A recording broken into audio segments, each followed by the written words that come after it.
Olá, boa noite, tudo bem? Sejam bem-vindos, bem-vindas, mais bem-vindas do que bem-vindos, porque tem bastante mulher na sala hoje, a mais uma terça-feira. Bom, antes de começar os boas noites, gostaria de esclarecer que hoje é o tema livre, ok? Então hoje não trabalharemos em cima do material, não trabalharemos em cima dos slides, nós trabalharemos com aquilo que aparecer aqui no chat, dúvidas, complementos, o que vocês trouxerem, vocês que estão aqui no Hangout, ok? Então eu desejo aqui o meu boa noite a vocês que estão na Rádio Amigo Espírita, vocês do SoundCloud e vocês do YouTube que acompanham os estudos, que ajudam na sua divulgação, que me deixam mensagens em todas as plataformas, mesmo que eu não seja capaz de responder a todas, a grande maioria eu consigo ler. Ok? Então, para formalizar, este é o estudo da obra Autodescobrimento, uma busca interior, escrita por Divaldo Franco, Joana de Ângeles, realizado pela Rede Amigo Espírita, e eu sou o Vitor Antenori. Este é o encontro de número 52. Eu não esqueci de mudar a data aqui, mas o tema é livre. Ok? Deixa eu dar o meu boa noite também para os companheiros e companheiras. Janete de Tijuca, Santa Catarina. A Rai Lima da Nicarágua.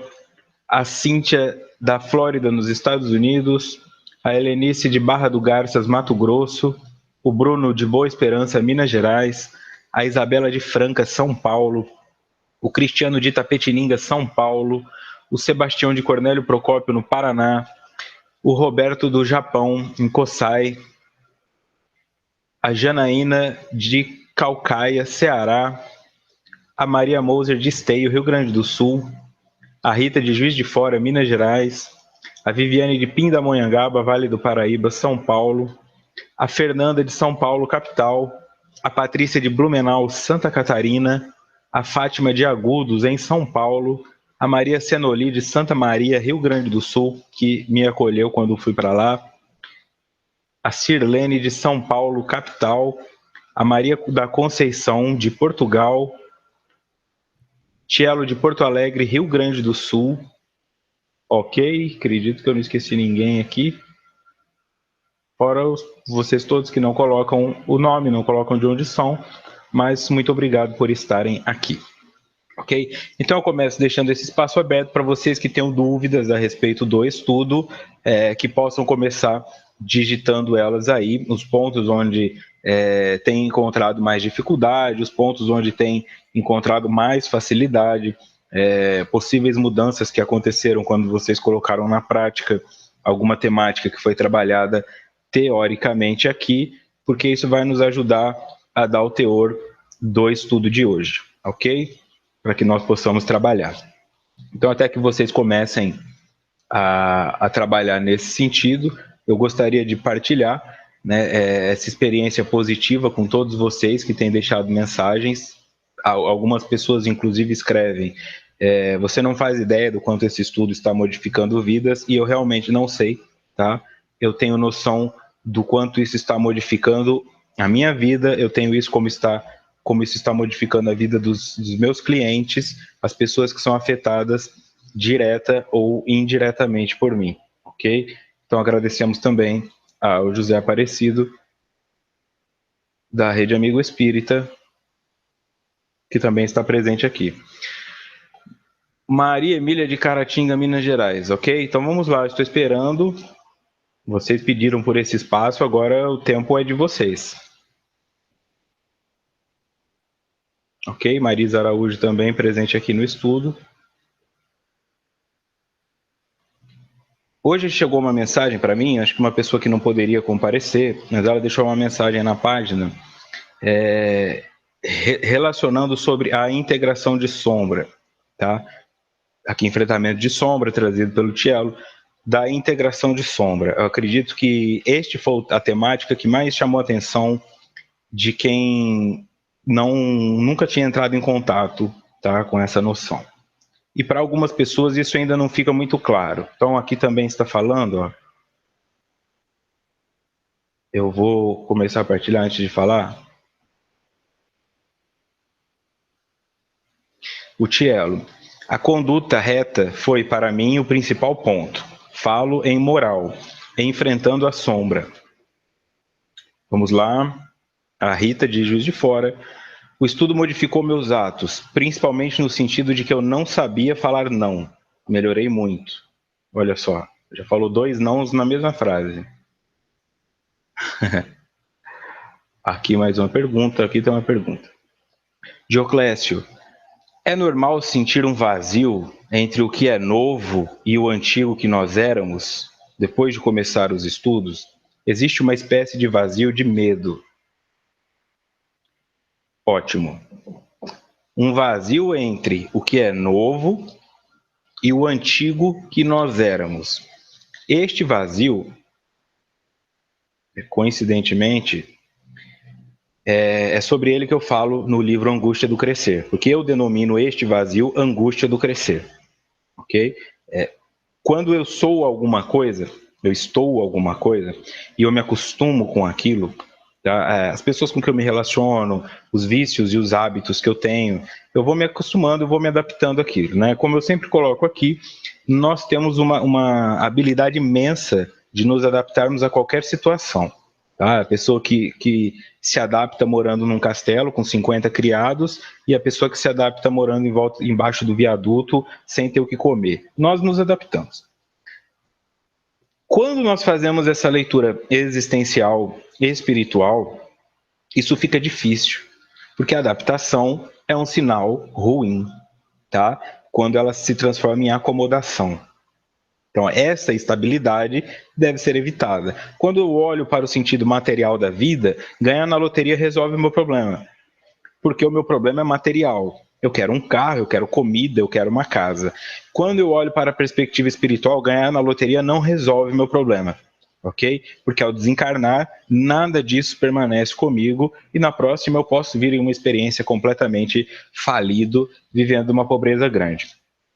Então eu me acostumo com o que eu sou. Isto me dá uma segurança, mesmo que me produza desprazer. Às vezes eu não gosto de mim. Eu estou muito gordo, eu estou muito magro, eu sou muito preguiçoso, ou eu sou workaholic, eu preciso olhar mais para os meus filhos, ou eu não aguento mais meus filhos. Eu vou, às vezes, sentindo desconfortável. Mas eu volto. Então eu volto para uma família que às vezes eu não quero estar, porque estar longe dela é pior. Eu volto para um vício que eu não quero estar, porque ficar longe dele é pior. Eu não quero fumar o cigarro, mas quando eu vejo eu estou fumando. Quando eu vou em direção a algo novo, e os estudos produzem isso, porque os estudos não nos levam a lugar nenhum. O estudo é de autodescobrimento, isso eu coloquei lá nos primeiros capítulos.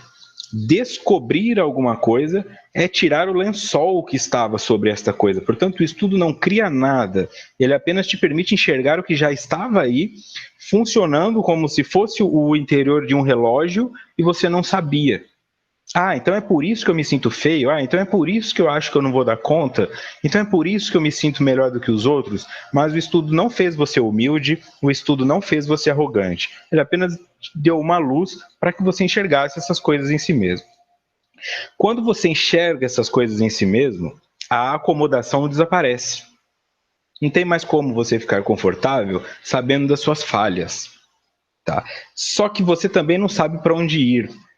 Porque o estudo te mostra onde chegar, alguns caminhos a escolher, mas a caminhada em si ela é muito específica, é muito peculiar.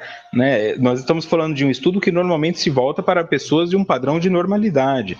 Mas e aquela menina de 12 anos de idade que foi abusada pelo avô, pelo pai e agora já está na rua? E o transexual que não consegue emprego, só consegue como prostituta? Como é que fica para essas pessoas? É fácil falar, vai numa casa espírita, toma fluidoterapia. Mas como é que um transexual entra numa casa espírita com todo mundo às vezes olhando torto? Como é que vai pedir um emprego? Tá? Então, eu tenho que pegar o que eu conheci, aplicar isso na minha realidade, que ela é só minha, é o meu inconsciente pessoal, buscar recursos que se alinhem com o que eu estou precisando, e aí eu vou fazer a caminhada. Este momento, entre onde eu estou e onde eu vou chegar, aqui dentro está a angústia do crescer. Porque um lado fica me puxando para voltar ao que eu já conheço, e um outro lado fica me puxando para ir para o novo. O que eu já conheço me desagrada. O que eu não conheço me dá medo. Então eu fico às vezes nessa sensação de o caminho mais fácil é parar de fazer o estudo. E isso se reflete em qualquer situação que envolva o novo. Tá? Não é só com os estudos da obra de Joana de Ângelis, é com a sua religiosidade, é com o seu curso de idiomas, é com a sua atividade física. Quando chega aquele momento em que você terá que dar um passo maior, aí normalmente é onde a pessoa trava, se acovarda. Então, se você pergunta, é normal sentir um vazio? Este vazio existe, este vazio é angustiante, mas a gestalterapia chama de vazio fértil. Tá? Nós nos acostumamos a colocar coisas nos espaços vazios. Nós nos acostumamos. O espaço vazio nos incomoda. Tá? Por que não tem um quadro nessa parede? Por que não tem um bibelô em cima dessa estante? Eu vou sempre preenchendo coisas até simetricamente para que eu me sinta bem. E eu faço isso internamente. Tá? Eu faço isso com o meu campo psicológico. Então, se você olha para a estante da sua sala e vê a TV, quando alguém tira aquela TV, parece que aquela estante fica um buraco que precisa ser preenchido com algo. Tá? Essa necessidade de preencher com algo é o vazio. Se você tem uma necessidade muito grande de preencher, você vai pegar qualquer coisa e vai colocar no lugar. Se você tem a maturidade de lidar com aquele vazio, você vai esperar o momento certo de encontrar algo que sirva exatamente ali. Isso na prática, eu terminei um namoro de 5 anos, estou desesperado porque agora tenho um vazio. Então a primeira pessoa que fala eu te amo, eu começo a namorar. Eu perdi o emprego, estou morrendo de medo de ficar desempregado. Então o primeiro emprego que me oferecem, eu vou aceitar. É nesse sentido que eu estou dizendo. Tá? Substituir imediatamente algo porque não tem condições de lidar com o vazio. Sentir esse vazio é um indício positivo. Desprazeroso, mas positivo. Só sente esse vazio quem está caminhando em direção ao novo. A Isabela confirma o que a Rita falou, tem a ver com a assertividade, tá vendo? Também é uma questão importante. O Bruno também. O falar não é um ponto muito importante. Para mim também foi assim, sempre lembrando que o não para o outro pode significar o sim para mim e o sim para o outro pode significar um não para mim. Por que o outro precisa ter tantos sims e eu posso ficar com tantos nãos? Deve haver um equilíbrio no universo entre os nãos que eu falo e os sims que eu falo. Deixa eu ver aqui. Continuando. A Carolina. Eu também senti muitas mudanças positivas, mas as emoções são ainda muito confusas para mim. Às vezes, algumas emoções nos tomam e só conseguimos elaborar depois. A terapia tem auxiliado muito. Porque a Carol está fazendo um trabalho ideal, ok? Eu senti mudanças positivas, mas as emoções são confusas. Algumas. Por que eu falo que a terapia é essencial? Porque isso aqui te dá recursos, te mostra, mas se você não souber o que fazer com isso, não adianta. É o mesmo que um cardiologista falar para você, olha, você tem uma artéria entupida. Isso não vai te impedir de infartar, isso não vai te curar. Você ainda vai precisar de alguém que faça o cateterismo, você ainda vai precisar de alguém que talvez faça cirurgia, vai precisar dos remédios certos prescritos. Então, com a parte psicológica não é diferente. Se você identifica que está sofrendo por arrogância e por vaidade, e essas são chagas, são adoecimentos da nossa moral, por que não buscar ajuda profissional nesse sentido também? É que essa questão, às vezes, do que é emocional, o que não aparece na matéria, nós não queremos gastar matéria. Eu não vou gastar dinheiro com algo que não me causa um dano visível, ok? Mas, quando você pensa no que é espiritual, o seu espírito não tem corpo físico. O corpo físico é para você viver na Terra. Então, as únicas e reais doenças que podem realmente te aferir eternamente são as do espírito. Ok? Então, o que você produz para infartar neste corpo, este corpo fica. A sua cardiopatia pode te acompanhar, mas ela é causada por uma questão psicológica, porque o seu espírito não tem coração. O órgão é um coração do corpo espiritual. Ok? Isso é muito importante ter em mente. Então, como ela está fazendo isso, para ela fica mais fácil e mais difícil ao mesmo tempo, porque a caminhada dela vai um pouco mais profunda do que nós trabalhamos aqui no estudo uma vez por semana. Então, quando ela fala que algumas coisas são confusas, nunca nos esquecer, né, que a confusão são duas coisas fundindo-se. Eu não sei direito o que é certo e o que é errado. Quando eu estou confuso, é porque tem dois valores fusionados e eu preciso separá-los. Tá? Então, como é que eu separo duas coisas fusionadas? Não adianta ficar puxando. Eu tenho que derretê-las de novo, tá? Para que isso se transforme em uma matéria só. E aí eu consiga moldar o que eu quero de novo. Este calor, né? Essa função terceirizada que às vezes é necessária. Se eu estou falando de terapia aqui, pode ser, como eu sempre digo, a terapia que mais servir para você, tá?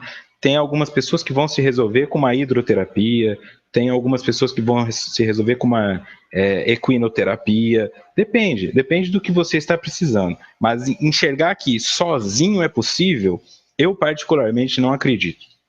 Tá? Eu não acredito porque antes de ser psicólogo, eu sou cliente também, eu faço terapia, porque se assim não o fizesse, não chegaria onde estou hoje. Teria apenas conteúdos que me deixariam, assim como a Carolina em alguns pontos, confuso e eu não saberia o que fazer com essa confusão. Olha o hábito me fazendo clicar no slide aqui. Seguindo. Patrícia Xavier. Eu tenho uma dúvida que até questionei no grupo. Quando falamos que estamos reprimindo, reprimimos emoção ou sentimento? A emoção. Tá difícil, hein? A emoção, ela não pode ser reprimida, ok? Porque a emoção, ela vem da sensação. A sensação vem dos sentidos. E como nós já vimos, se eu não me engano, no outro estudo, isso é irracional. Eu não escolho o que eu vejo. E eu não escolho o que vai causar em mim o que eu vejo. Se eu conseguisse reprimir uma emoção, eu não gostaria das pessoas, tá? Eu não me apaixonaria por alguém que não gosta de mim. O que eu consigo reprimir é um sentimento, tá? Então eu posso, por exemplo, amar uma pessoa, e isso não depende de mim fazê-lo, eu vou amar, querendo ou não, mas eu posso reprimir isto e não falar que eu amo. Isso eu posso fazer. Eu posso reprimir o ódio, eu posso reprimir o sentimento de menosprezar uma pessoa. Eu acho você inferior a mim, mas eu vou reprimir isso e vou fingir que não. Isso eu posso, tá? A mágoa, mas aquilo que se refere à emoção, eu não posso. Eu não tenho como reprimir a tristeza, porque a tristeza vai me tomar. Ninguém consegue, por exemplo, ficar num velório de alguém que ama e não chorar, porque isso é emoção. Mas o sentimento de tristeza essa pessoa pode reprimir. Tá? Se alguém chega e fala, você está muito triste, tem alguma coisa que eu posso fazer? Ela pode falar, não, eu não estou triste, só estou emotiva, era uma pessoa que eu gostava muito, mas eu vou ficar bem. Isso ela pode fazer. Ok? O sentimento é quando tem a sensação que capta as informações do meio. O perfume de uma pessoa pode me fazer apaixonar por ela, pode me dar ânsia de vômito, pode me lembrar de uma professora que me batia, sei lá. Tá? Isso é sensação, captado pelos sentidos.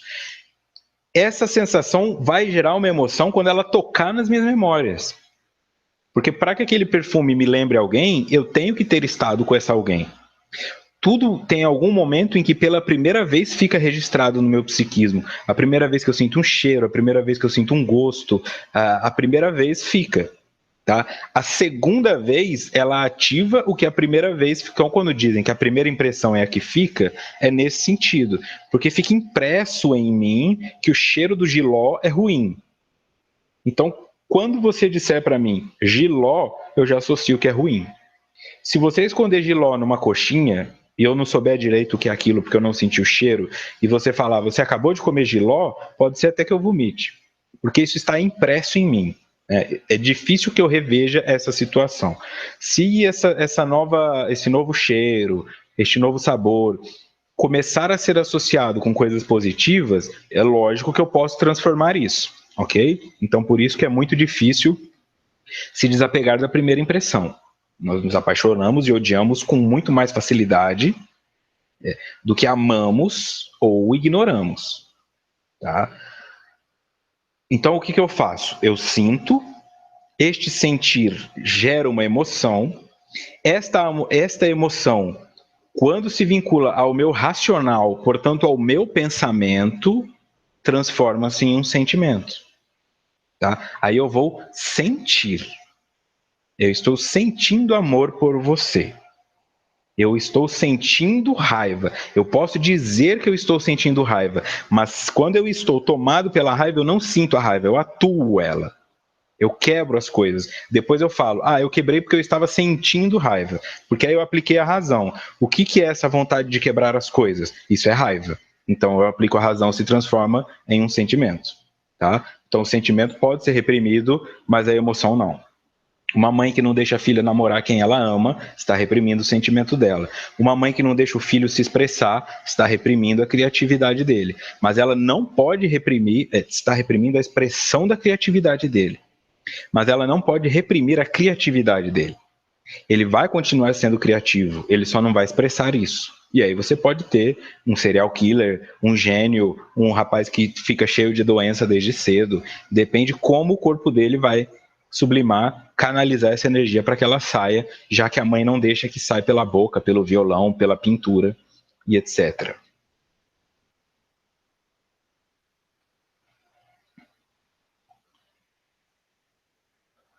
Pergunta Maria Moser. Por que crianças têm depressão? O espírito tem a depressão. É uma questão maior, assim. A depressão não é algo que possa ser construído tão facilmente. E eu tenho que tomar muito cuidado para definir o que é tristeza, o que é melancolia e o que é depressão. Diagnosticar alguém com depressão é algo que só um psiquiatra pode fazer, ok? E tem vários critérios que devem se aplicar. Uma criança pode ser triste, uma criança pode ser melancólica, pode ter algum grau de autismo, pode ter qualquer coisa que talvez não seja depressão. Mas a depressão, sendo uma doença emocional que se manifesta no corpo físico, tá? E ela se manifesta no corpo físico através da inibição ou da recaptação de serotonina ou de funções neurológicas, mas começa pelo espírito, eu já posso nascer com ela. Ela se manifesta depois com alguns gatilhos, mas o espírito melancólico, depressivo, que comete suicídio principalmente por estágios graves de depressão, ele não se cura só porque ele se matou. Pelo contrário, ele entra com realidades ainda mais dolorosas e quando ele tiver que encarnar de novo, ele não só estará com a mesma dor de quando ele cometeu suicídio, como ainda terá uma dor nova de tudo que ele viu e sofreu por ter se suicidado. Então, a depressão pode acontecer com qualquer pessoa, tanto que também tem criança diabética, tem criança com qualquer tipo de doença, tá? Tem criança com problema cardíaco, tem jovem de 20 anos que tem infarto fulminante, quer dizer, e às vezes não era uma pessoa que ingeria muita gordura, não era uma pessoa hipertensa, ou não sabia que era. O importante é eu ter em mente que aquilo que eu não trabalho nessa existência acompanha-me em espírito, porque eu não trabalho o espírito, é isso que eu disse. Não adianta correr desesperado para um pronto-socorro para engessar um braço porque ele quebrou e procrastinar a cura da sua vaidade para outra existência. Isso vai se transformar em um problema, tá? Falando vaidade aqui no sentido mais amplo do que no relacionado à beleza. O que deve ser tratado não é a criança com depressão ou o adulto com depressão. E a depressão ela é um sintoma da real doença. Tá? Todas as doenças que nós nos manifestamos são sintomas de um real adoecimento espiritual. Se não for tratado o adoecimento espiritual, não há o tratamento do sintoma. O sintoma pode ser reduzido com medicação, o sintoma pode ser reduzido com algumas técnicas comportamentais ou cognitivas, mas se ele não for erradicado na essência, transformado positivamente, ele vai ficar voltando, assim como uma herpes volta na boca. Tá? Basta um gatilho para ele voltar. Por isso que normalmente quem tem um episódio depressivo tem mais chance de ter o segundo, quem tem o segundo tem mais chance de ter o terceiro, e assim sucessivamente até que se transforme em uma constante na vida da pessoa, até que ela não aguente mais.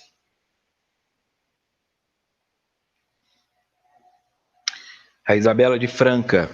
Vamos mudando e até nossas amizades vão mudando, porque vamos ficando em outra sintonia. Isso também refere com o que o Dioclésio falou.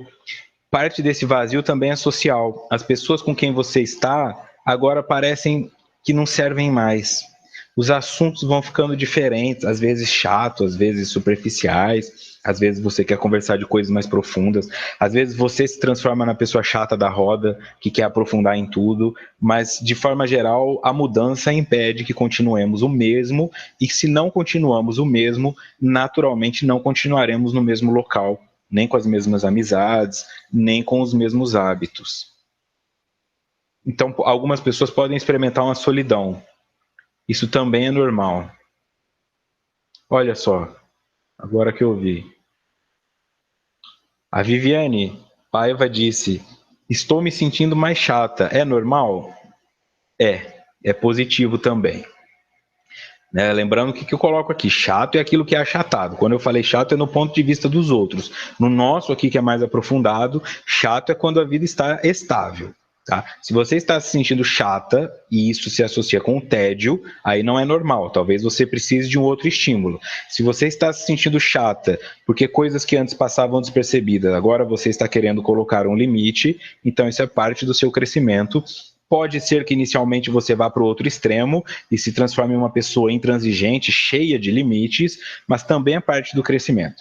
Tá? Para que eu encontre o equilíbrio, eu tenho que passar pelos dois extremos. Então, se eu era uma pessoa desregrada e eu virar uma pessoa extremamente sistemática, não tem problema.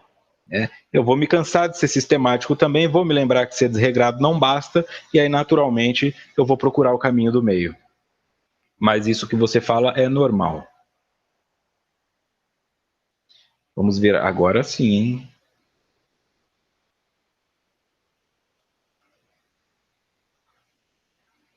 Tielo. De qualquer forma, assumir o quão ruim posso ser e transformar isso é outro ponto crucial. Isso, não só o que posso ser, o que já sou, né? Principalmente o que eu sou para algumas pessoas que eu acho que eu sou maravilhoso e elas me veem como um tirano, um demônio ou coisa do tipo. Sebastião caindo aqui com a internet. Ok. Tem uma pergunta aqui da Helenice. Helenice Cardoso. Depois que cresço, corro o risco de voltar? Voltar a chutar o cachorro, por exemplo?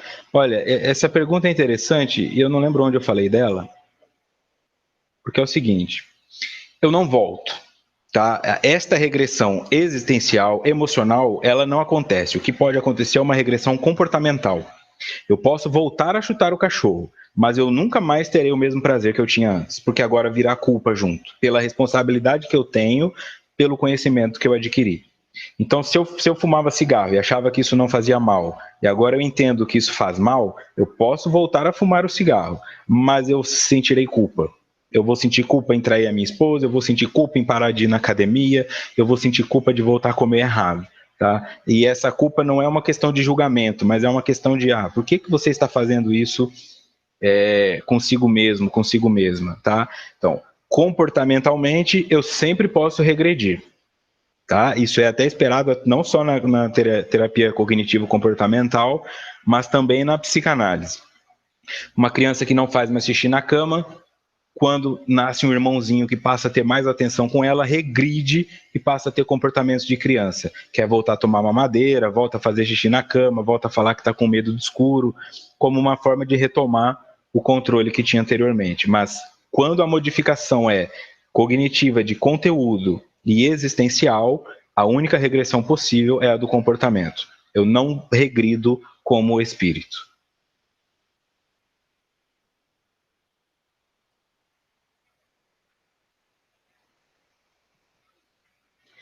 Estudo é um divisor de águas, segundo a Isabel Fonseca.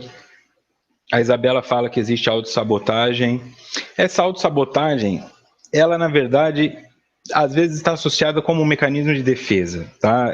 Parece ruim, mas o objetivo dela é me proteger. Porque o meu mecanismo psicológico, ele quer que eu me sinta bem. Ele não quer que eu cresça. Ele quer que eu me sinta bem, que eu evite o desprazer, que eu evite a dor. Então, quando eu me coloco num local que eu evito o desprazer e a dor, ele registra aquilo como positivo. Quando eu tento sair daquilo para um local melhor, eu começo a ter dor e desprazer, ele me puxa de volta como uma forma de me proteger, tá? Mas isso é questão de tempo até que ele comece a sentir prazer, relatar o prazer que existe na mudança. Aí você passa a se sentir confortável de novo nesse estágio, tá? E regredir vai ser ruim. Então, eu vou para academia, no começo é doloroso, dá vontade de não ir de novo. Meu corpo não me manda motivação para isso. Depois que eu começo a usar roupas melhores, menores, depois que eu começo a sentir minha respiração não fica ofegando só porque eu subi uma escada e eu associo isso como positivo, aí quero ver quem me impede de ir para academia. E isso acontece também na questão psicológica.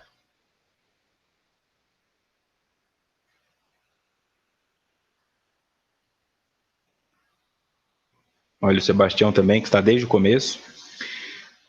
Sebastião Aparecido. Quanto maior o conhecimento, maior a nossa responsabilidade. Por esse motivo, a recusa inconsciente que muitos preferem ficar na acomodação. Essa é a palavra-chave aqui que você usou, Sebastião, a recusa inconsciente. Tá? Que visa nos proteger, mas que acaba nos atrapalhando, o que não é diferente de muita mãe e muito pai superprotetor que tem por aí. Não conseguem perceber que a médio e longo prazo estão prejudicando o filho, apenas querem evitar que ele sinta dor. E a nossa mente também não é diferente disso, porque temos em nós o nosso pai e a nossa mãe, obviamente em questão simbólica e energética, cuidando de nós o tempo todo. O feminino com a afetividade e o masculino com a área racional. Então a minha razão pode me superproteger quando eu fico neurótico, eu não vou fazer isso por causa disso, daquilo, e eu não faço, ou a minha emoção pode acabar me superprotegendo. Né? Não faz isso porque você vai se machucar. Nossa, fica aqui, fica num conforto de ficar em casa, não quer levantar da cama. Quando os dois dialogam positivamente, é aquela mãe que fala, vai, vamos acordar, tá na hora. Aí você não acorda, vem o pai. Você não viu sua mãe? Esse é o psicológico ideal. Quando a mãe e o pai falam a mesma língua. Tá? E essa língua é no sentido de ajudar o filho a crescer. Ok? Tanto para pai e mãe presenciais, como para o pai e mãe que nós carregamos dentro de nós. Às vezes tem essa dissociação. A mãe fica, o pai coloca de castigo, a mãe vai escondida e dá um biscoito. Tá? Com o nosso psicológico também é isso. A razão fala, tá perfeito, você não precisa fazer isso, mas o seu emocional, mas só uma vez, o que tem? Você gosta dela, você gosta dele, você gosta disso, e aí você faz. E depois a sua razão te pune pela culpa. É sempre um pai e uma mãe. Essa imagem de anjinho e diabinho substitua por pai e mãe. Se os dois falarem a mesma língua, você é um indivíduo adulto emocionalmente. Contanto que seja para te fazer crescer, lógico. Os dois podem falar a mesma língua para superproteger também.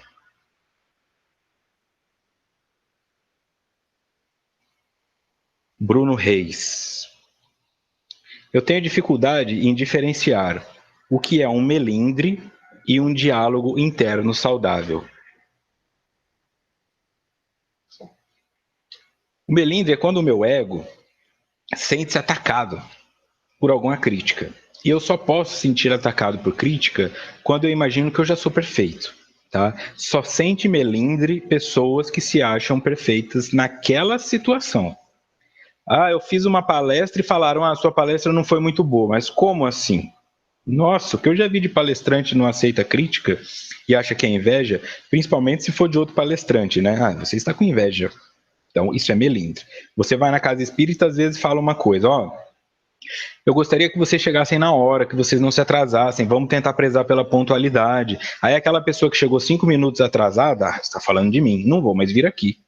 Já estou fazendo um favor de vir aqui, ninguém me paga para vir aqui, vou procurar uma outra casa. E ela vai procurar uma casa até achar uma que não ligue para a pontualidade e vai se sentir acomodada, vai se sentir tranquila ali. Tá? O diálogo interno saudável é este que eu referi aqui anteriormente.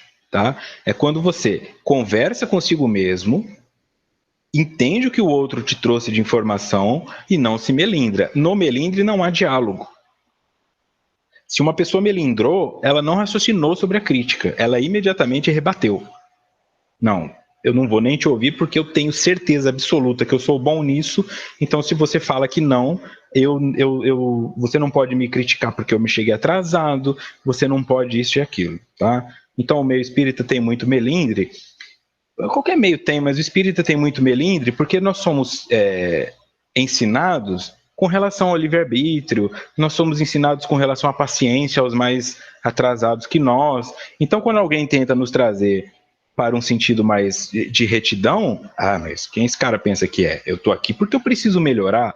Sim, e é por isso que ele está falando para você chegar na hora, para que você possa melhorar. Mas a pessoa prefere ir procurar outro local. Então, este é o ponto-chave. Se existe melindre, não existe o diálogo.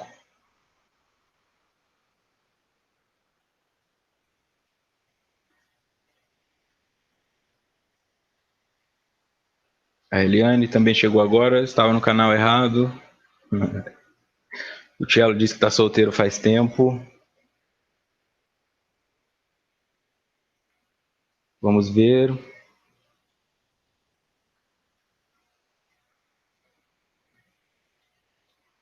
Essa pergunta eu creio que é pertinente. Até eu achar algo para preencher aquele vazio, eu corro riscos, tipo de uma depressão? Não. Porque o crescer nunca é ruim. E a depressão não é um risco, ela é um sintoma. Nada é ruim, tá? Tudo acontece para me mostrar que algo precisa ser modificado. Então, se eu deprimir, isso não é ruim, isso é bom. É bom porque eu cheguei em um local onde eu não estava, ok? Se eu deprimir porque eu busquei coisas melhores, isso é bom. Então, por exemplo, o indivíduo é ocioso, nunca faz nada. Os joelhos dele, ele também não é obeso. Os joelhos dele ficam lá, sem dor. Quando uma pessoa começa a fazer corrida, caminhada ou taekwondo, aí ela machuca o joelho. E aí o que ela pode pensar? Se eu tivesse ficado em casa, meu joelho não machucaria. Este é o mesmo aspecto aqui. Se eu não tivesse buscado melhorar, eu não teria ficado deprimido. E é uma ilusão, ok? Então, imagine que é uma caminhada retilínea e constante. Vou começar por aqui. Eu estou aqui, tá? Neste ponto aqui, talvez exista uma depressão que eu tenha que passar. Se eu começo a caminhar, eu caio nela. Mas não significa que a depressão aconteceu porque eu caminhei. É porque eu caminhei, a depressão se aproximou. E ela já tinha que chegar, e ela chegaria a qualquer momento.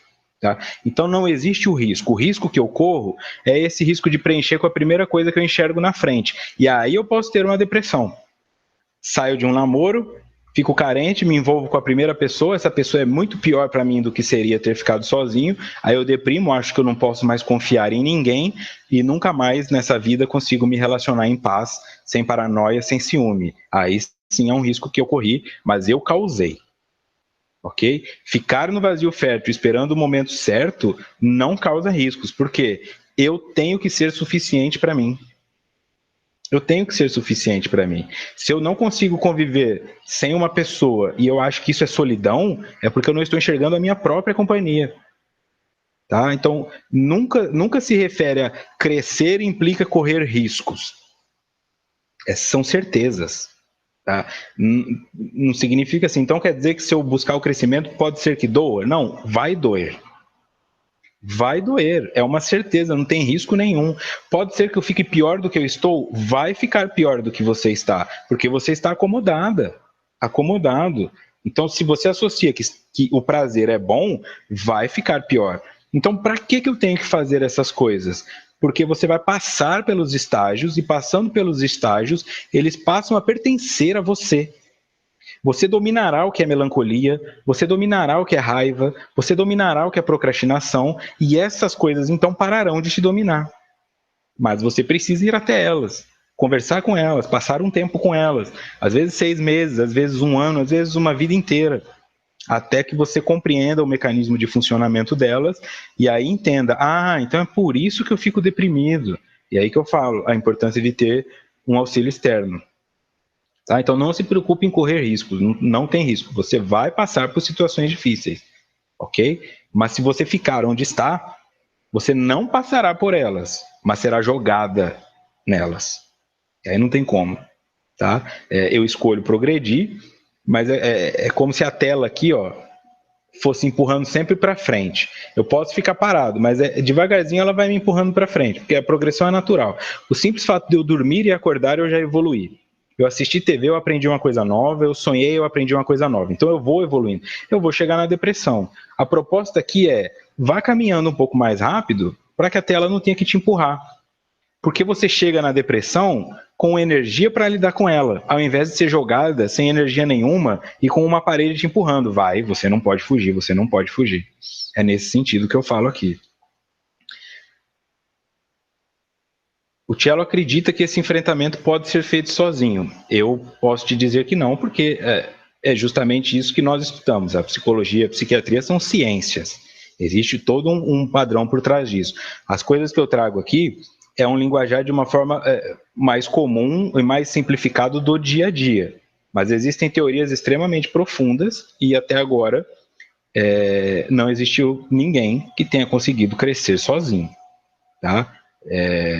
Mas se você quiser tentar e deixar aqui os seus registros de sucesso e fracasso, será muito bom para nós também. Tá? Nós precisamos uns dos outros. Não tem como fazer enfrentamento sozinho. Tá? Até porque, para que alguma informação chegue até você, você precisou do outro. Alguém precisa falar. A partir do momento que você precisou do outro para te fornecer uma informação, você já não está sozinho. Tá?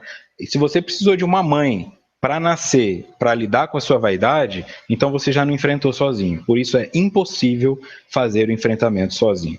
Para fazer o enfrentamento sozinho, você teria que fazer isso sem um médico para fazer o parto ou uma doula, você teria que fazer isso sem alguém para te amamentar, você teria que nascer espírito sem nunca encarnar, alcançar tudo isso. Então, a partir do momento que você precisa das pessoas para te dizerem onde estão as suas falhas ou dos relacionamentos para perceber onde elas estão, você já não está enfrentando isso sozinho. E é uma ilusão acreditar que sim.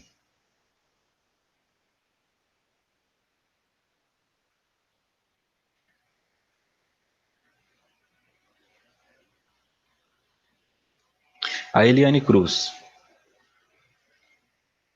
A capacidade de entender e transpor os nossos aspectos negativos está ligado somente à vontade ou existe mais algum elo a ser trabalhado? Lembra que nós vimos também no estudo que o pensamento é que vai se transformar em vontade? Então tudo começa na sensação.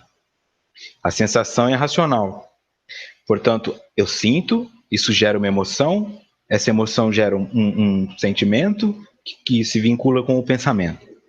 Quando este pensamento é nutrido por muito tempo, isso se transforma em uma vontade. Para que eu tenha vontade de fazer esses enfrentamentos, então, Eliane, é preciso que os meus sentidos enviem isso como positivo. Então eu tenho que olhar para as coisas e enxergar a mudança que elas estão produzindo. Por isso é mais fácil continuar o regime depois que você já perdeu 5 quilos, porque você vê no espelho que você perdeu. Então, quando você olha para o seu filho e vê que ele está menos estressado, porque você parou de estressá-lo, quando você olha para o seu emprego e vê que ele está mais organizado, porque você está fazendo com mais calma, as suas sensações estão captando isso. Os teus sentidos estão captando essa informação. Esta informação vai ficar no seu pensamento e isso alimenta a sua vontade. Mas, inicialmente, nós temos que trabalhar apenas com a crença e a fé de que isso é verdade. Porque eu não vejo mudança no começo, tá? Eu só vejo a dificuldade e a dor.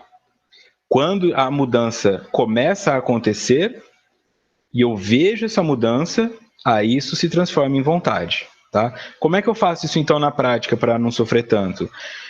Primeiro você tem que transformar, canalizar a sua vontade na insatisfação de ser o que é. Eu tenho vontade de mudar. Aí isso pode ser possível, porque você olha para você e não gosta do que vê. Aí de tanto não gostar do que vê, isso pode se transformar em vontade de mudança. Depois que o resultado da mudança começa a aparecer, isso se retroalimenta e aí vira vontade de manter-se naquela situação de crescer. O começo é difícil, mas vai ficando sempre mais fácil.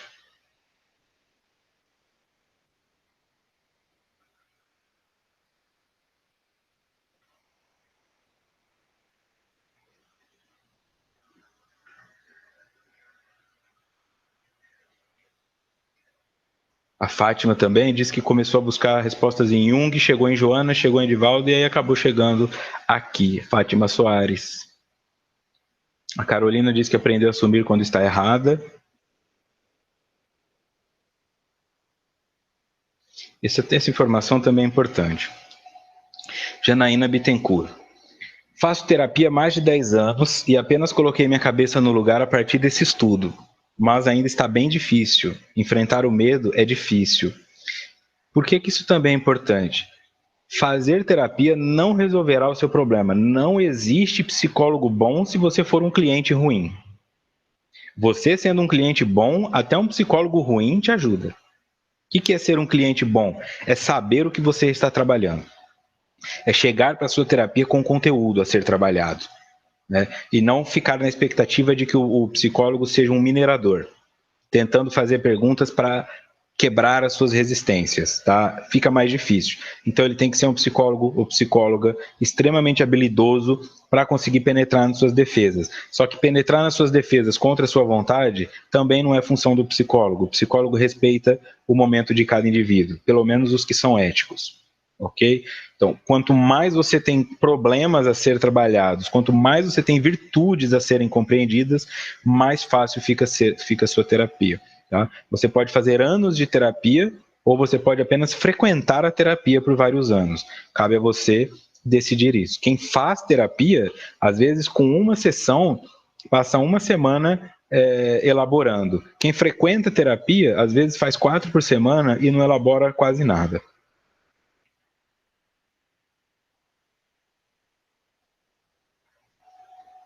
Qual resposta? Vamos lá, vamos lá. A Maria Moser pergunta, e quando reprime um sentimento, em algum momento isto não vai explodir? Vai, como eu disse. Pode ser na somatização, pode ser na raiva, pode ser na sexualidade, pode ser na psicopatia. O que é reprimido é aquela regra, né? Na natureza nada se cria, nada se perde. Tudo se transforma. Então, se eu tento reprimir alguma coisa, esta coisa, se ela continuar crescendo, ela vai me dominar e vai explodir. Tá? Então, é mais fácil dialogar do que reprimir. Seu filho está usando droga, dialoga com ele. Falar, você não sai mais de casa, eu não te dou mais dinheiro, não tira a vontade dele de usar droga, só aumenta o medo dele por você. Então, toda essa energia que ele tem para usar droga passa a ser canalizada para encontrar uma forma de usar sem ser pego. E aí, quando você se der conta, ele já está no crack, na cocaína. E você nem viu acontecer, porque reprimiu a maconha.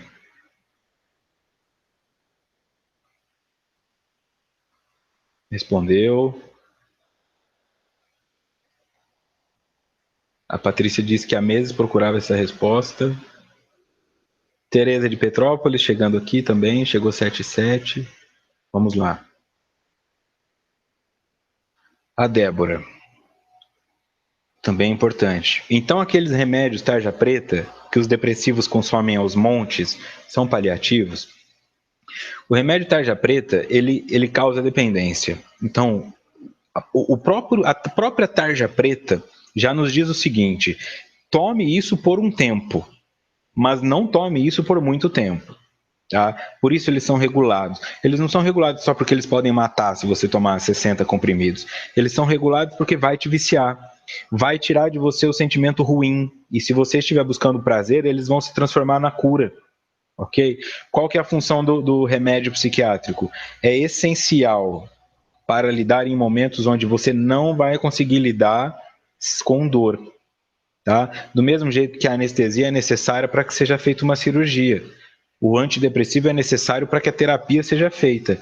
Quando a elaboração começa a acontecer e a depressão vai se transformando, o remédio não faz mais sentido.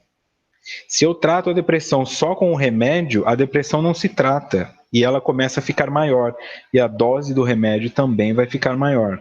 Tá? Então, não é parar de tomar remédio, não é parar de cuidar do corpo físico, da psiquiatria, da neurologia. Pelo contrário, é fazer um uso disso. Não vá no psiquiatra se você não estiver fazendo terapia junto. Às vezes o próprio psiquiatra é terapeuta e muita gente não sabe disso. Tá? Tem psiquiatras, por exemplo, que cobram R$300 numa sessão. Aí a pessoa fala, eu não vou fazer terapia R$ 300 a sessão. Mas às vezes eles cobram 125 se você for fazer terapia com ele. Aí é semanal, tá? É tudo questão de conversar. Alguns não fazem, outros são além de psiquiatras, psicanalistas ou psicoterapeutas, ok? Então você conversa e fala, ó, eu quero fazer o tratamento medicamentoso com você e também o tratamento psicológico. Você faz? Não, não faço, mas eu tenho uma pessoa para te indicar. E aí você vai construindo a sua rede, tá? Então não jogue fora os seus remédios de tarja preta, mas ressignifique a sua relação com ele, ok? Se você passa por uma cirurgia na perna, você vai ficar às vezes 3, 4 meses usando uma muleta. Mas isso não significa que você precisa usar ela para o resto da vida. É para te ajudar a voltar a ficar firme. E o remédio psiquiátrico tem a mesma função. É para te ajudar enquanto está doendo muito, enquanto a angústia é muita, enquanto a ansiedade é muita, para que você trabalhe isso sem interferência do sintoma. Quando isso estiver trabalhado, não haverá mais sintoma. Concomitante a isso, não haverá necessidade do remédio.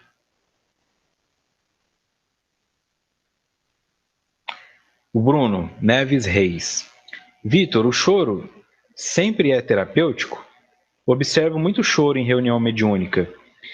O choro, ele sempre é terapêutico? Veja bem, o choro também é uma manifestação, tá? O choro é algo que não precisa mais ficar dentro de mim, agora pode sair. Quando eu vou para terapia, ou quando eu vou para um mediúnico, ou quando eu estou terminando um relacionamento e eu ouço alguma coisa que me faz chorar, e eu fico evitando chorar, mas eu não consigo, porque isso é uma emoção, isso está dizendo que os meus sonhos estão saindo pelos meus olhos, as minhas expectativas estão saindo pelos meus olhos, ou então eu estou aliviando, porque acabou a dor. Tá? Reprimir o choro também é, como eu sempre digo aqui, é a mesma coisa que tentar engolir de volta um vômito. Você vomita porque aquilo que está no seu estômago não te faz bem e o teu corpo quer pôr para fora. Se você chora e tenta pôr isso para dentro de novo, você está guardando uma emoção que precisa sair, ok? Então, o que isso significa na prática? Bom, eu como uma salsicha estragada e vomito, mas isso não me impede de, depois de vomitar, comer outra salsicha estragada. Este é o ponto-chave aqui, Bruno. O choro é terapêutico, mas se eu não aprendo com ele, e eu repito sempre o mesmo choro pelo mesmo motivo, então aí já sou eu me autoagredindo. Sou eu comendo a salsicha estragada, tá?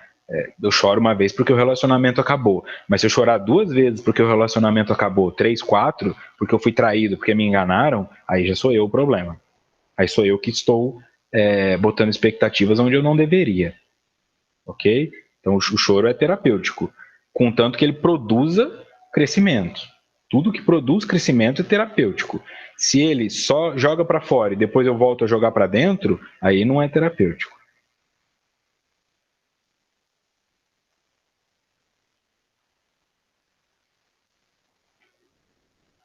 Sebastião, nesse caso, herdamos de outras vidas aquelas doenças congênitas?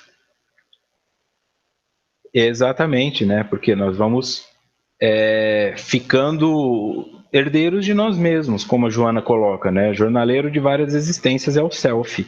Então, eu fico herdeiro de mim mesmo. Tudo que eu estou produzindo agora, positivo ou negativamente, vai aparecer, ok? Então, não adianta eu fugir da questão, né? Não adianta eu achar que o infarto vai me libertar do meu problema cardíaco. O meu problema cardíaco não foi o infarto, o meu problema cardíaco é gostar de comer gordura. O meu problema cardíaco é a obesidade. Se eu não me libertar da obesidade, que também não é o meu problema é a compulsão alimentar, por isso eu fico obeso. Mas a compulsão alimentar também não é o meu problema. O meu problema é a ansiedade, que me leva a comer para aliviá-la. E aí eu engordo, e aí eu infarto, e aí eu acho que o meu problema é o coração, mas o meu problema é a ansiedade, que também não é o meu problema. O meu problema é o medo de não gostarem de mim. Isso me deixa ansioso. E aí eu vou chegando até na raiz. Não é o coração o problema. O coração é um sintoma de que existe um problema. E aí, pela redução fenomenológica, eu chego em qual é o verdadeiro problema. A Carolina diz que não sente mais raiva e tornou-se mais tolerante. Pergunta se alguém mais sentiu isso. Ih, eu não vou conseguir, já estamos chegando no fim, nem vi passar o tempo aqui.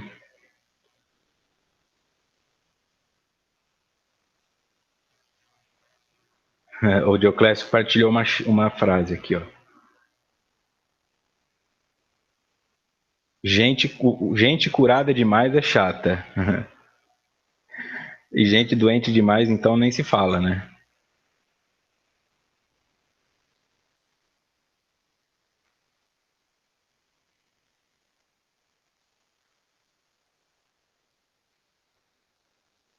A Rai Lima disse que. Vamos lá. Uma pessoa me disse em tom sarcástico: estás parecendo uma monja, deveria ir para o Tibete. É,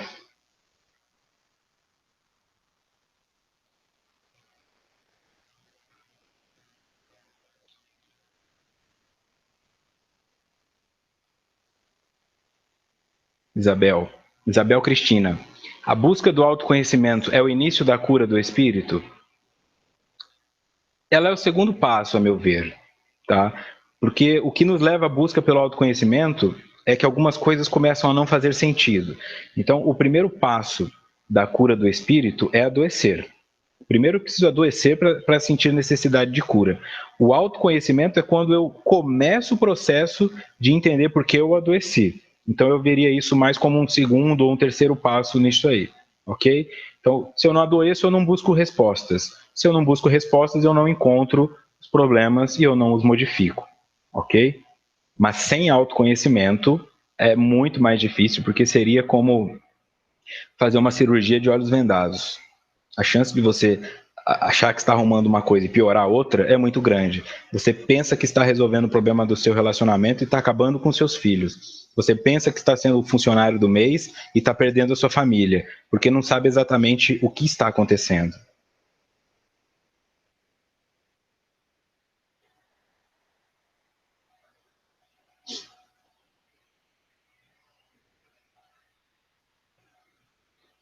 Vamos ver aqui, seguindo. Nossa, tem muita coisa. Eu sinto por vocês que não puderam estar aqui hoje.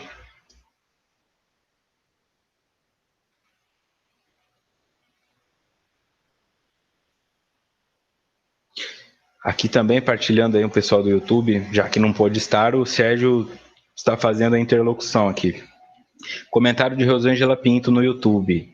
O sentimento de solidão foi o que mais me assustou quando comecei os estudos. É este o ponto.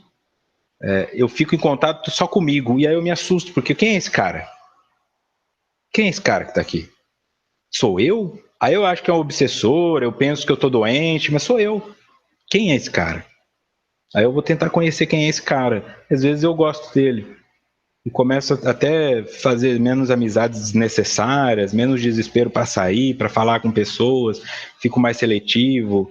E isso vai me deixando mais tranquilo, porque a minha companhia passa a ser prazerosa.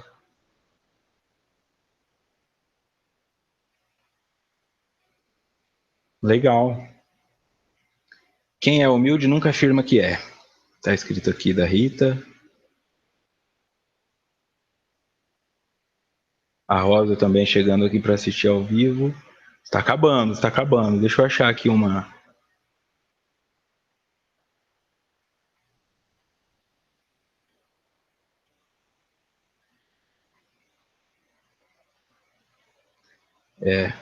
Nós temos que tomar muito cuidado com os valores, assim, né? De cobrar pelo conhecimento, de cobrar pelos estudos, de cobrar pelas coisas de foco. Eu vejo algumas palestras que são informativas, de, por exemplo, como funciona a parte do nosso cérebro, onde fica armazenado isso ou aquilo. E isso é interessante para que nós tenhamos esse conhecimento. Mas eu vejo, às vezes, nos comentários, algumas pessoas falando: ótimo, agora o meu problema se resolveu. E não é. Entender que é o cérebro que precisa ser modificado é ignorar o espírito. O cérebro responde aos comandos do espírito. Nós não podemos cultuar a matéria. Não é o meu corpo que vai resolver o meu problema. Não adianta eu saber como o cérebro funciona, isso não vai me livrar da depressão. Isso ajuda os farmacêuticos a construírem remédios que atuem de forma melhor. Isso ajuda os neurologistas, isso ajuda os psiquiatras. Mas o espírito não se beneficia. Isso é muito importante ter em mente, tá? Senão nós vamos nos robotizar quimicamente e depois que desencarna, aquilo tudo aparece. O seu cérebro responde ao seu espírito. Não valorize como se fosse o fim da linha as palestras que te explicam como o cérebro funciona. Isso é cultura. Mas se você ignorar que é o espírito que dá o comando para o cérebro, no desencarne você vai sofrer, porque os remédios não atuam. Ok? Tenhamos sempre isso em mente.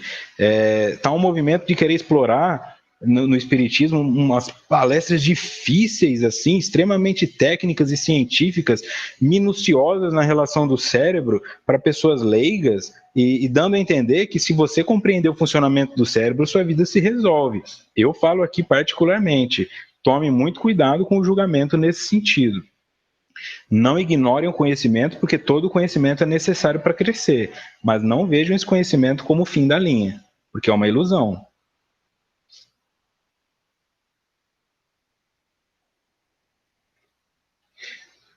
O Tielo disse que eu não entendi, que ele referiu sem buscar um profissional. Olha, Tielo, então, é esse que é o ponto. Você pode conseguir, tá? Mas vai ser bem mais difícil. Como é mais difícil você virar um atleta sem um personal trainer, como é mais difícil você estudar em casa sem um professor, nesse sentido você pode, mas a questão do autodidata, ela implica muita perda de tempo, né? Tempo e energia, porque você já tem uma pessoa que fez essa busca toda e que pode sintetizar para você quais os melhores caminhos a buscar na sua situação. Pode alcançar, mas é maior chance de sucesso quando auxiliado. O medo e a insegurança é sempre parte da nossa sombra? O medo está sempre relacionado ao que é desconhecido, e o que é desconhecido está na nossa sombra. Então, o medo sempre está relacionado à nossa sombra. Eu não temo o que eu conheço, mas a nossa sombra não é um local ruim, tá? Tem virtude na nossa sombra, tem potenciais nossos que nós não colocamos para fora por vergonha de sermos julgados, tá? Não, a sombra não é algo ruim, é um depósito. Tudo que tem lá é bom. Se eu enxergo aquilo como ruim ou se aquilo me assusta, é porque eu ainda não sei como utilizar aquilo. Mas nada do que está lá é ruim, são apenas coisas. Tá? Nós é que temos muito medo do escuro e nos acostumamos com o que é conhecido.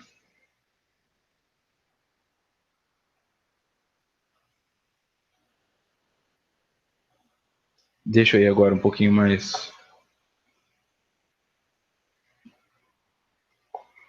Não, não dei um laço, não.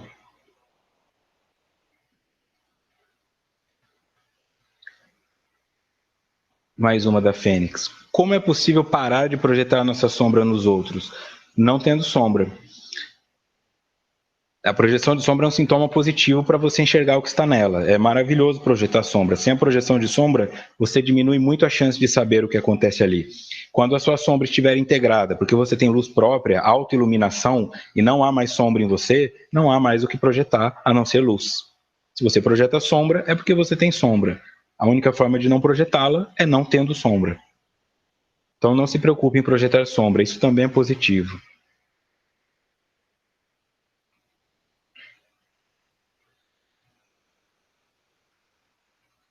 O Tielo levou para o pessoal aqui, mas acho que já entendeu.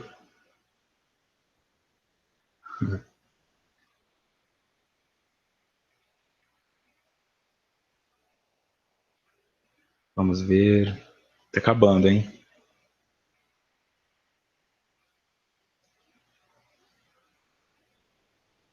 Ok, dá para fazer mais uma aqui.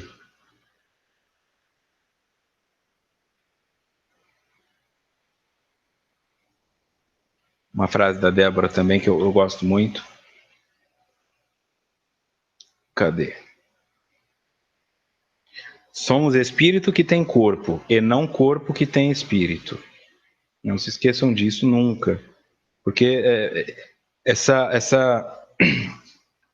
coisa de trazer esse movimento difícil, intelectualizado, é uma forma de elitizar.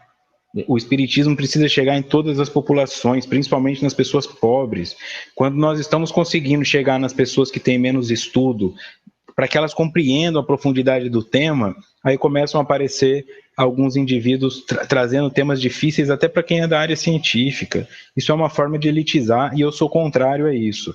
Quando você conseguir me explicar o cérebro de uma forma que eu entenda nas questões do dia a dia, aí eu vou ficar muito feliz. Mas explicar um funcionamento raciocinado, científico, que seria uma aula para estudantes de neurologia, eu sinceramente não vejo motivo para fazer isso dentro de uma casa espírita. Isso afugenta pessoas, isso elitiza o conhecimento e só leva a uma busca incessante por intelectualidade. E nós estamos aqui principalmente para desenvolver a moral. É uma opinião minha, humildemente minha, mas eu também não posso deixar de fazer a minha parte para trazer à luz coisas que eu começo a ver nascer devagarzinho e quando nós nos dermos contas estarão lá essas palestras imensas sobre glândula isso, glândula aquilo, hormônio não sei o quê, mas e a caridade? E o dia a dia? E você com o seu filho em casa? O que adianta saber, né, em qual área do seu cérebro fica a agressividade se você vai continuar batendo no seu filho? Então, nesse sentido, é o apelo que eu faço aí para pensarmos e termos um critério muito grande com isso aí. E para encerrar, se eu conhecer melhor o equipamento que estou usando, posso entender melhor quais as dificuldades do espírito? O Norival pergunta. Com certeza. Com certeza. Tá? Este é o ponto. Não enxergar como o fim da linha. Você identifica tudo o que acontece, até, por equipamento posso entender o seu trabalho, o seu corpo físico, a sua fala, tudo que você constrói. Você entende essas coisas como informações para que você se modifique em espírito. Se você entender essas coisas como a informação para a modificação por si só, aí você não modifica. Não se preocupe em modificar o corpo físico. Modifique o espírito e ele modificará o corpo físico. Tá? Despender energia cuidando de um corpo que vai ficar embaixo da terra é despender uma energia à toa. Modificando o espírito, você nunca perde o que construiu. Então, próximo encontro no dia 10, começaremos o capítulo 6, Equilíbrio e Saúde. 6.1, Programa de Saúde, parte 1. Algumas pessoas disseram aqui, a Maria Moser, eu acho, que ao responder as perguntas dos outros, algumas perguntas dela se foram feitas também, se foram respondidas. Então, eu espero que tenha sido positivo para vocês, é uma primeira tentativa nossa, não consegui responder tudo porque foi bastante coisa. Espero que não levem para o pessoal, viu, Tielo? Foi só uma questão do meu ponto de vista, mas é óbvio que além de terapeuta, eu sou um cliente, eu sei o que a psicologia fez na minha vida e o que ela pode fazer na vida das pessoas. Eu não sou psicólogo porque eu quero que as pessoas gostem de psicologia. Eu confio tanto na psicologia, evitando seus resultados, que eu optei por estudar 5 anos para compreendê-la melhor e dedicar minha vida auxiliando pessoas a compreenderem também. Então, é este o valor que eu dou para a psicologia. Por isso eu entendo a importância dela. Como qualquer outra ciência, tem a sua importância para o indivíduo que a pratica. Muito obrigado a todos vocês que acompanharam, participaram. Semana que vem estaremos aí dando continuidade. Foi bem rápido para mim aqui, mas na próxima vez nós conseguiremos continuar e fazendo com mais calma, ok? Muito obrigado, então, uma ótima semana e muita paz.